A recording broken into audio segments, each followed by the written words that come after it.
France Info. Et à la veille de l'ouverture de la COP21 hier, la manifestation interdite à Paris a quand même eu lieu. Une place de la République couverte de chaussures, symbolisant cette marche empêchée par l'état d'urgence. Il y a eu aussi une chaîne humaine entre la République et la nation avant que la situation ne dégénère. Des échauffourées entre manifestants et policiers qui ont déversé un déluge de gaz lacrymogène. 317 personnes placées en garde à vue. Bonjour Thomas Watanabe-Vermorel, Bonjour. porte-parole du Parti Pirate. En deux mots, le Parti Pirate?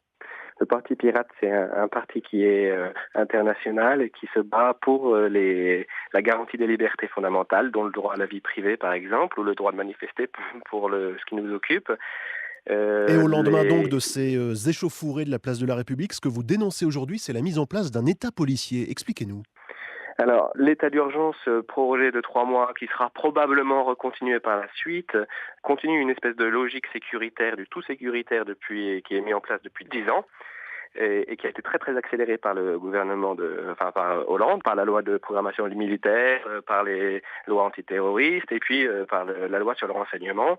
Et là, c'est encore un saut supplémentaire d'interdiction de manifester, de perquisition administrative qui, en fait, manifestement, et on a des preuves qui s'accumulent, ne vise pas particulièrement le terrorisme, mais l'ensemble de ce qui dérange un petit peu le pouvoir en place, et Enfin, notamment la contestation politique. vous comprenez que cette manifestation a été interdite parce qu'elle représentait une cible privilégiée pour des actes terroristes?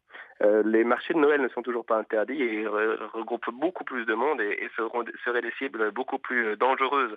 Les regroupements d'ordre consumériste ne sont pas interdits, eux. Et les regroupements les revendications politiques sont interdits. Il faut être aveugle pour voir qu'il y a là une volonté de museler la proposition d'alternatives politiques. C'est angoissant de voir l'ensemble des acteurs principaux du monde politique qui emboîtent le pas sur une indignation feinte, alors que, à l'évidence, il s'agit pour eux d'éviter d'être en concurrence sur le champ des idées. Mais place de la République hier, il y a quand même eu des violences, alors commises certainement par un petit groupe, mais est-ce que l'alternative doit forcément être proposée par la force? Alors l'alternative doit absolument pas être proposée par la force et les quelques responsables de la violence ne sont pas spécialement, on ne les porte pas dans notre cœur, c'est pas ça du tout la question. Les manifestants avec lesquels j'étais d'ailleurs hier, ils étaient essentiellement pacifistes et on a beaucoup de moyens de le montrer ça. Les forces de l'ordre étaient extrêmement nombreuses. Et elles auraient pu jouer le rôle de gardien de la paix. Elles ont décidé de jouer les forces de l'ordre et même voir les forces de la terreur quelque part. C'est ça qui est regrettable. Ils étaient tout à fait en mesure d'isoler le petit groupe agressif et puis effectivement de faire ce qu'il était normal de faire. D'ailleurs, manifestation interdite ou pas, qui que ce soit d'agressif, c'est normal qu'on ne le laisse pas faire. Ce que vous dénoncez aussi, Thomas Watanabe-Vermorel, ce sont les assignations à résidence, dont vous dites qu'elles seraient surtout utilisées pour museler l'opposition politique, mais on ne parle que de 26 assignations à résidence.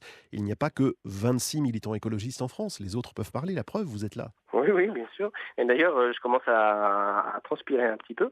Euh, La question de l'assignation à résidence, et d'ailleurs, c'est pas pour rien que le président Hollande lui-même a dit que ça commençait à le déranger un petit peu. C'est quelque chose d'extrêmement grave. L'assignation à résidence, c'est une condamnation, une perte de liberté complète, sans aucun débat contradictoire, sans passer devant un juge. On ne peut pas dire que c'est anecdotique, c'est très très grave. Et puis en plus, théoriquement, ce sont des mesures qui sont faites pour lutter contre le terrorisme. Il a bon dos le terrorisme pour mettre des écolos radicaux en prison chez eux ou des libertaires, comme c'est le cas. C'est pas des terroristes, on le sait. On les assigne à résidence juste pour avoir la paix. Merci Thomas Watanabe-Vermorel, porte-parole du Parti Pirate.